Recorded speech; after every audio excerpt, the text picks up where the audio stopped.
Hello everyone and welcome to SPM IAS Academy Daily Answer Writing Session. This is a new initiative from SPM IAS Academy, and here we are going to discuss the questions with you, and we will also discuss what are going to be their solutions, and we will ask you to write answers. Daily हम आपके साथ 3 से 4 question discuss करेंगे, आप इनके answer लिखोगे और आप इनके आंसर हमारे साथ शेयर कर सकते हो हमारे टेलीग्राम ग्रुप पर, जिसकी लिंक आपको डिस्क्रिप्शन सेक्शन पर मिलेगी. आप जो हमारे स्टूडेंट हैं एसपीएम आईएएस एकेडमी के, they can submit their answers in their respective batch WhatsApp groups. आप सभी स्टूडेंट्स को ऐड करा गया है रिस्पेक्टिव ग्रुप्स पर. जो हमारे अपने बच्चे हैं एसपीएम आईएएस के हैं, they can submit their answers in their respective WhatsApp groups and their answers are going to be evaluated by faculty. So let us quickly start with the today's discussion. So first question I have on the tribal culture of Assam. So let me quickly read the question. Question says, it asserts initially, it says that India has a rich tribal culture, in quotes, discuss various policies and programs to preserve and promote it. It's a 10 marker question. That means you have to write on both the sides of an A4 sheet, excluding the 1 inch margin on both the side. एक inch का margin बना लेना और एक A4 sheet के दोनों side आपको इस आंसर को लिखना होगा, and this is going to be the space provided. This 10 marker question is going to be answered in 150 words. You have to answer this. So now pause this video, just read the question again and then decide that whether you know how to answer this. Now let us quickly jump to understanding this question. Question starts with a declaration. It asserts that India has a rich tribal culture. It says that India has a rich tribal culture, so you do not have to describe the tribal culture because the question already says that. Now what is to be answered is in the second part of the question, where it says that you need to discuss the policies and programs to preserve it. Government की क्या policy है, क्या programme है जिसके through tribal culture को preserve करा जा रहा है. एंड द डायरेक्टिव वर्ड मतलब वो वर्ड जिसके थ्रू आपसे आंसर आपको कैसे करना है ये बताया गया है. आपको कैसे आंसर करना है उसका इंस्ट्रक्शन क्या है, वो होता है आपका directive word. And directive word in this case is discuss. Discuss का मतलब होता है that you have to do in depth analysis of the question and you have to elaborate on all its aspect. So after understanding that what is to be done, let me just quickly tell you that this question is important from your GS studies paper 1. In the paper 1, the first topic is that you have to discuss about the Indian culture. From this topic, this question has come. So let's quickly see that how we are going to start this question. Start with the introduction part. Now introduction के कई ideas हो सकते हैं. There is no specific formula for introduction.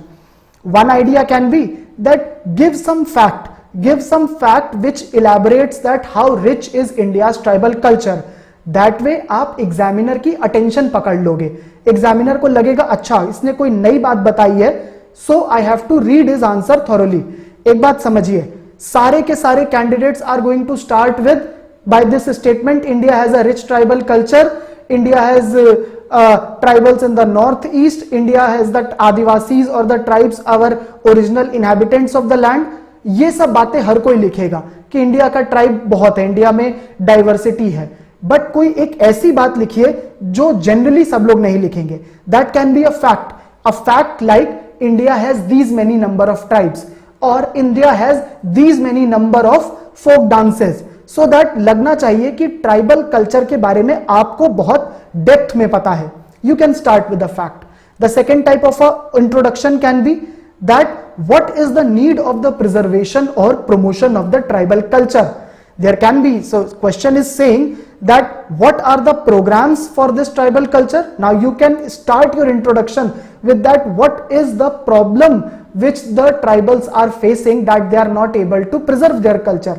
That is the thing which you can start with, that what is the need of that thing. The third type of the introduction can be that you can describe about the tribal culture. What is tribal culture, that you can also discuss. So you have to manage your introduction. आप खुद से decide करिए क्या introduction best होगा. मैं एक example introduction आपको देता हूं.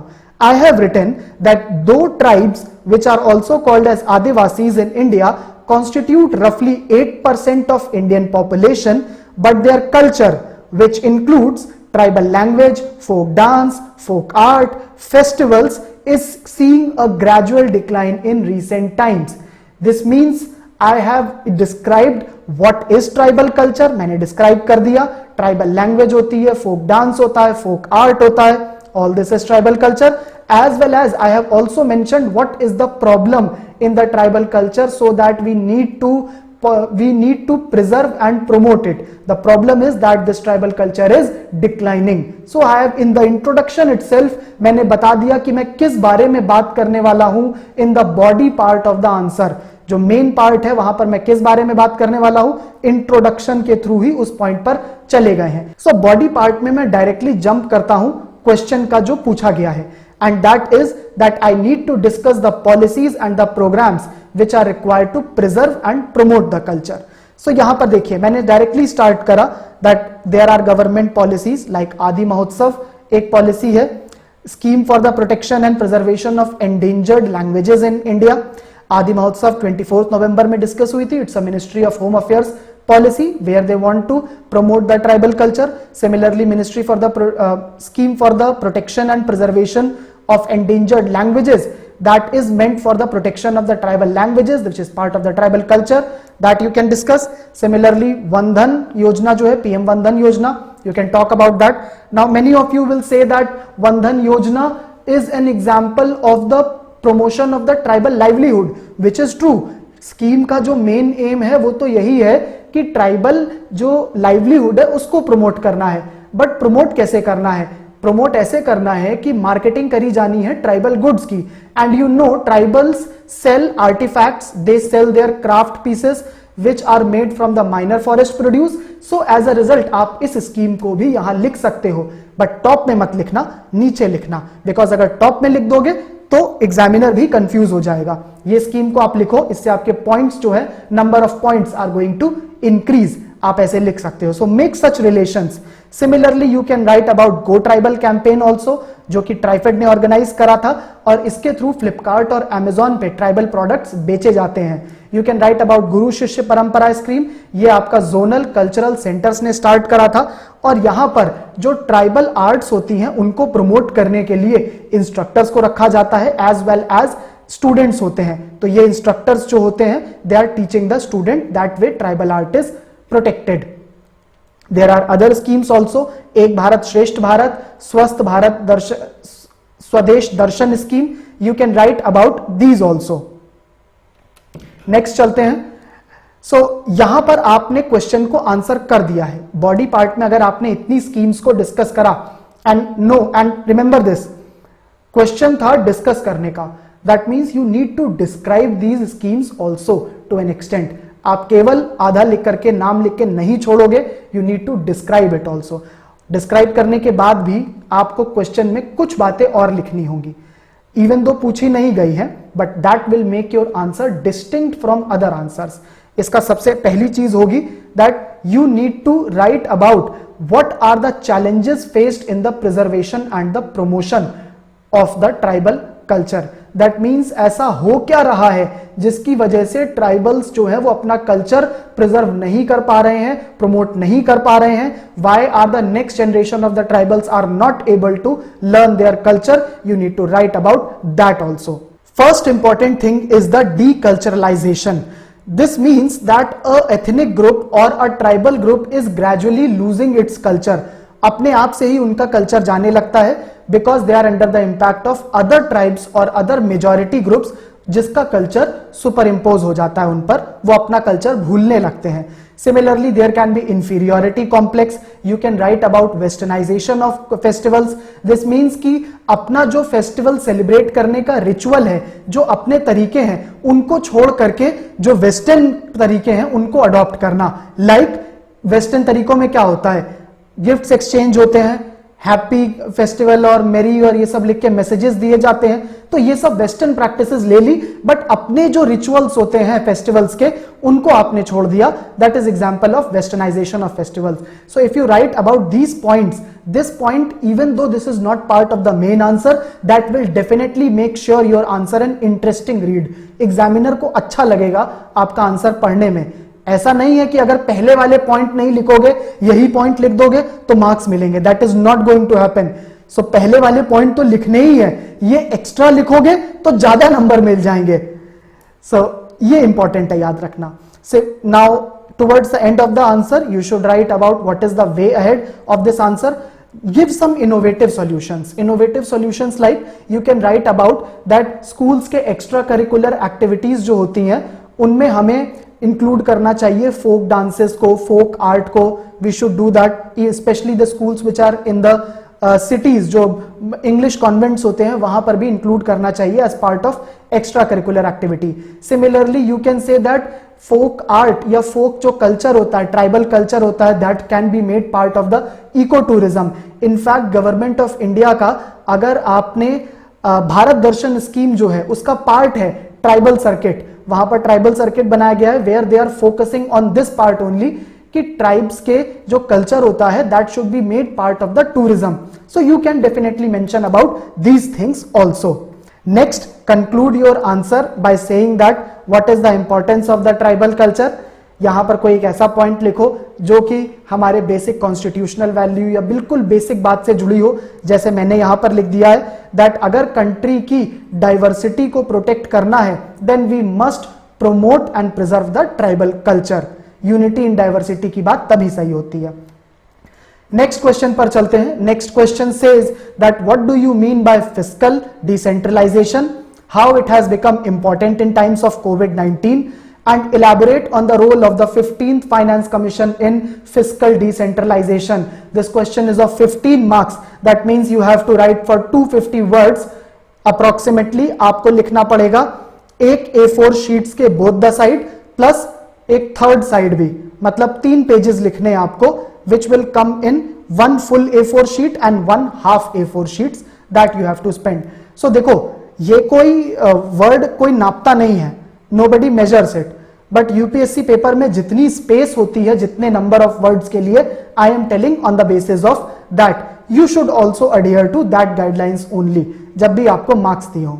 15 मार्क्स का मतलब 250 words and stick to the space जो कि यूपीएससी प्रोवाइड करता है. इस साल से एपीएससी भी शायद उतने ही पेजेस और उतनी ही स्पेस प्रोवाइड करने लगेगा.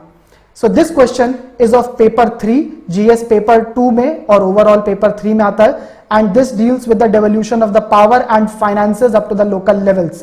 क्विकली देख लेते हैं कि क्वेश्चन में क्या क्या अंडरस्टैंडिंग हमको होनी चाहिए. आप इस क्वेश्चन अभी पॉज कर सकते हो सो दैट आप इसको पढ़ लो अच्छे से और समझ लो क्वेश्चन क्या है. सो क्वेश्चन के बिल्कुल 3 स्ट्रेट फॉरवर्ड पार्ट हैं. फर्स्ट पार्ट, सेकेंड पार्ट और थर्ड पार्ट. बट क्वेश्चन में ब्रेकअप नहीं है मार्क्स का, तो आपको खुद से कुछ मार्क्स असाइन करने पड़ेंगे.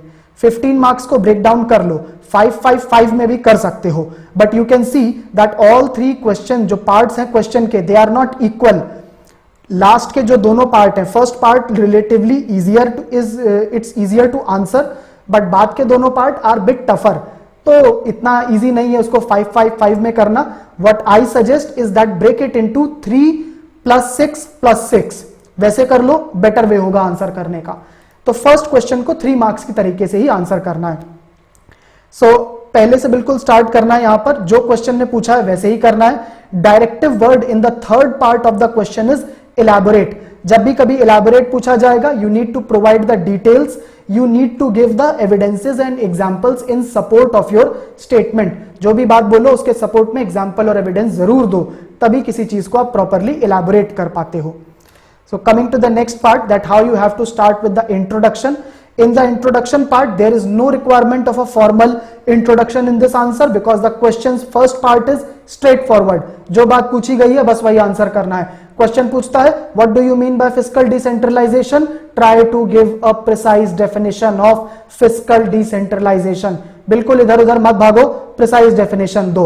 डिसेंट्रलाइजेशन का मतलब पता है. डिसेंट्रलाइजेशन मतलब कि जो पावर होती है, जो अथॉरिटी होती है, उसको डिसेंट्रलाइज करना, एक सेंट्रल जगह नहीं रखना, उसको नीचे के लेवल्स में, बाकी सब लेवल्स में लेकर के आना, is called as the decentralisation.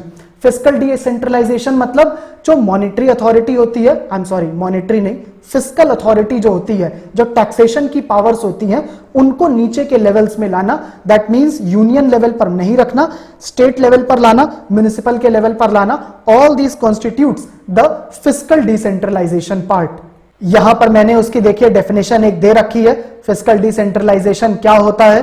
You can take this definition but you don't have to learn it, अपनी खुद की बनाओ definition, because there are going to be many such questions where you will be asked to answer very precisely to the point. वहां पर learning से काम नहीं चलेगा। Think and make your own definition out of the conceptual understanding which you have. खुद के अपनी समझदारी से बनाओ। बट एक बात जान लो, ये क्वेश्चन का जो पहला पार्ट है दैट इज अ 3 मार्कर। अब अगर 3 मार्क का भी आंसर करना हो, so just by writing the definition you will not be able to get the 3 marks which the first part of the question is carrying. वो है what do you mean by fiscal decentralisation. 3 marks से नहीं मिलेगा। Let me quickly show you that how you can answer a 3 marker question. Suppose आपके लिए मैं एक A4 sheet जैसा बनाता हूं जहां पर आपको स्पेस होगी आंसर राइटिंग की। So suppose this is the space which is allotted to you for answer writing indicated by this. So the first part is going to have the question. यहां पर आपका क्वेश्चन लिखा होगा। Margins मैंने इसमें नहीं बनाए हैं, margins are outside. Then you will are going to start with the answer. Answer you are going to start with here. Now you have to write for 3 marks, right? And you know the whole page carries 5 marks. अगर इतना पूरे का देखोगे, so this whole page is of worth 5 marks. ये 5 number का है पूरे का। 3 नंबर में कितना लिखोगे? 3 नंबर में राइट टिल हियर, इतना लिख दो। बट जो डेफिनेशन दी है वो कितनी लाइन की है? That will end here itself, इतने में खत्म हो जाएगी। That is barely 3 to 4 lines. You still have some space left. What do you do with this space? Elaborate on the fiscal decentralisation. भाई जो जगह बची है, नंबर तो पाना है, कुछ तो अलग करना पड़ेगा कि एग्जामिनर नंबर दे। क्या करें ऐसा? इलैबोरेट करो फिस्कल डिसेंट्रलाइजेशन में। What is the easiest thing you can write? Write about the advantages of fiscal decentralisation. Write about what are the advantages. Maybe draw a small diagram also.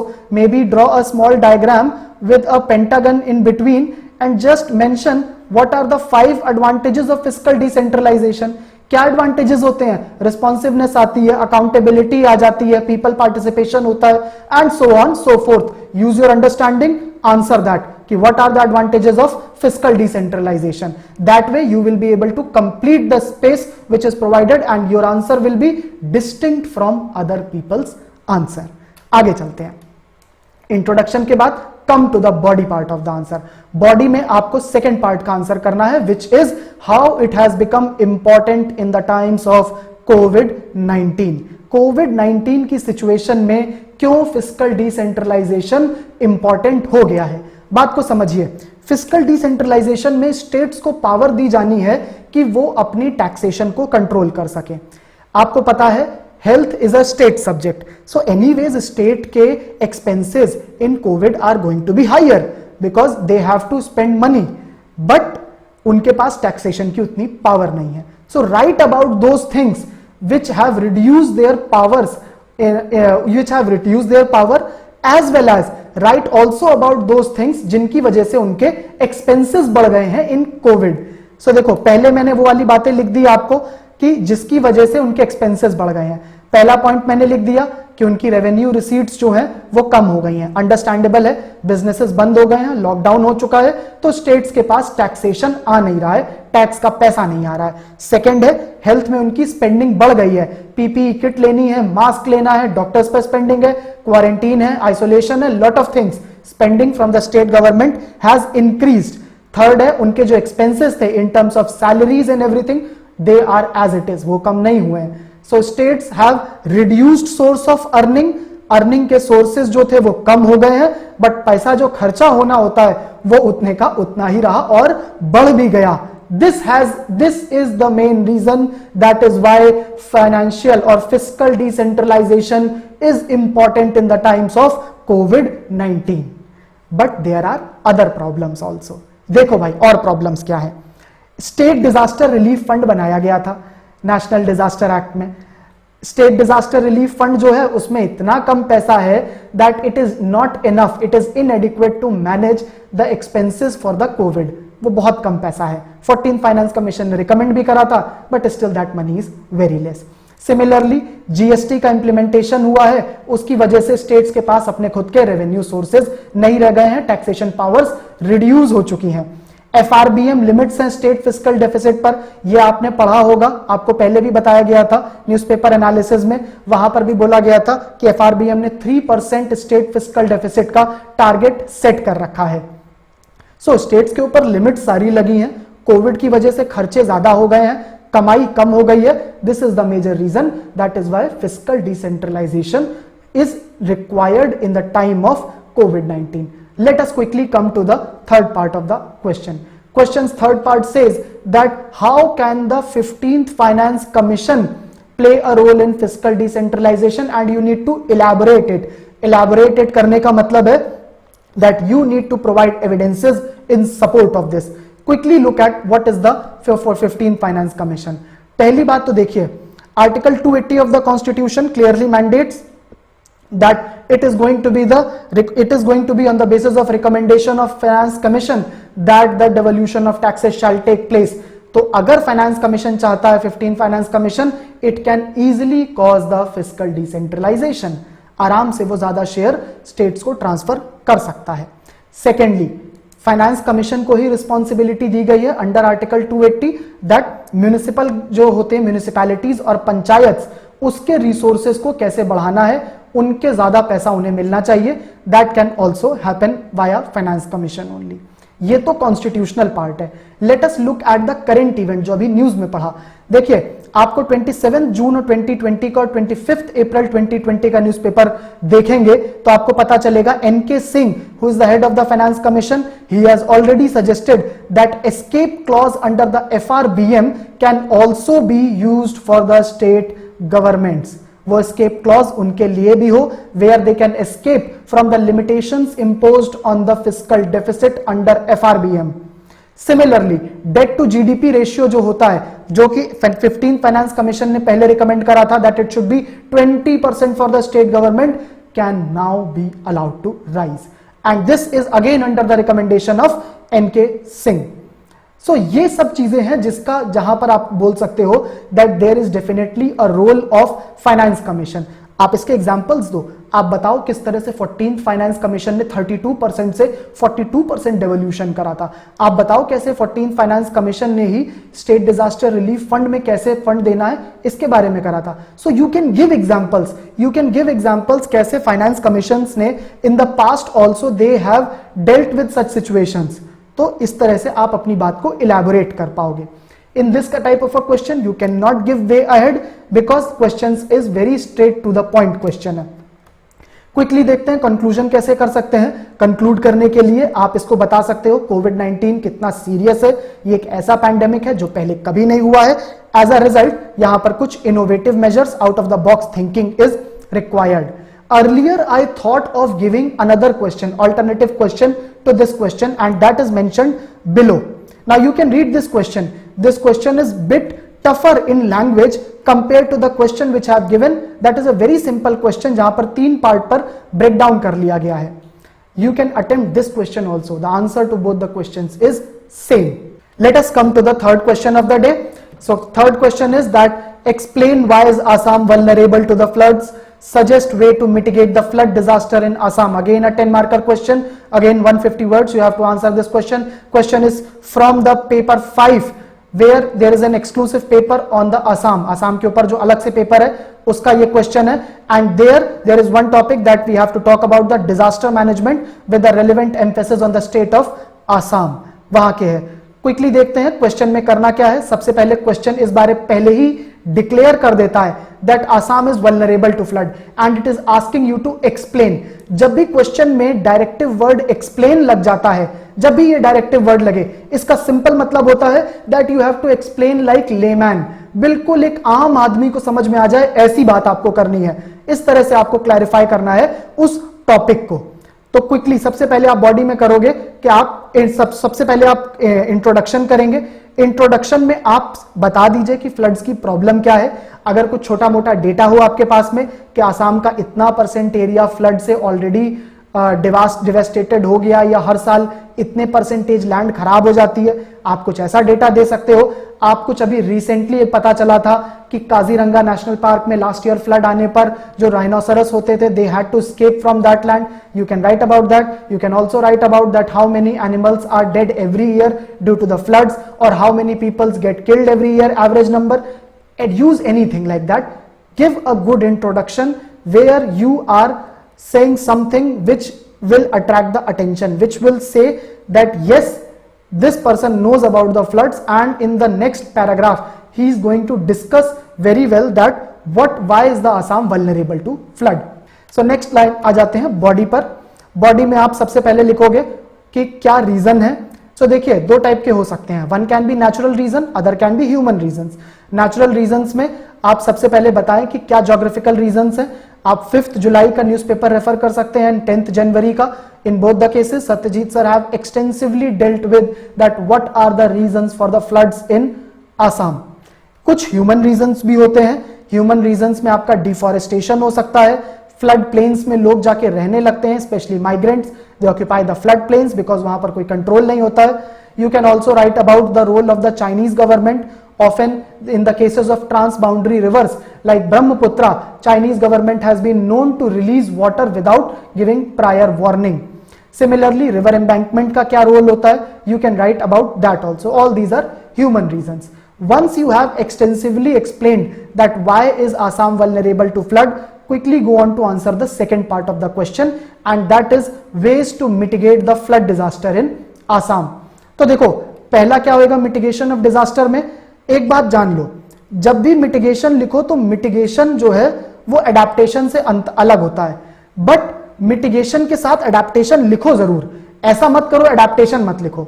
तो आप mitigation से start करो क्योंकि question mitigation की बात कर रहा है, बट उसके बाद एडेप्टेशन भी लिखो 2-4 पॉइंट, जिससे कि आपके पॉइंट में कंप्लीट हो जाए, कॉम्प्रिहेंसिवनेस आए। वरना एग्जामिनर को लगेगा पॉइंट बहुत कम लिखे हैं, इवन दो क्वेश्चन कह रहा है ways to mitigate. So know the difference between the two. सो आप स्टार्ट करो मिटिगेशन के साथ। यहां पर आप लिखो टाइमली ड्रेजिंग होनी चाहिए रिवर बेड की, एम्बैंकमेंट्स बने होने चाहिए। Currently Assam boasts that it has a very long embankment along the Brahmaputra river. You can also write about the sluices. So these are the mitigation measures. Now discuss the adaptation part. Adaptation में you should write about floodplain zoning, what is their importance in just 1 or 2 line. Then also write about what is the importance of flood forecasting and the earlier warning. Again, this is a very straightforward question. Way ahead is not required. Simply come to the conclusion part. एक बात again, बिल्कुल एक rule of thumb. जब भी कोई question answer करो on the natural hazard, always bring climate change in that. Always bring. Why? Because climate change is upcoming problem and we all know that frequency of the natural hazards are going to increase in climate change. ज्यादा extreme event होंगे तो climate change को जरूर लाओ अपनी बात में. So bring in climate change in here also. That way you will be able to take that examiner to a new dimension. उसको लगेगा अच्छा इसके बारे में भी बात कर दी उसने. So that should be the conclusion involving climate change also. So this is for today's class, and from tomorrow we will also bring another discussion on 4 or 5 questions we will be taking. I request you all to please write answer. Please give your answer on the Telegram group. Link to that group will be provided in the description section. Please give your answers. Let it be peer reviewed, and the students of SPM, they need to submit their answer on the WhatsApp group of their batch. Thank you.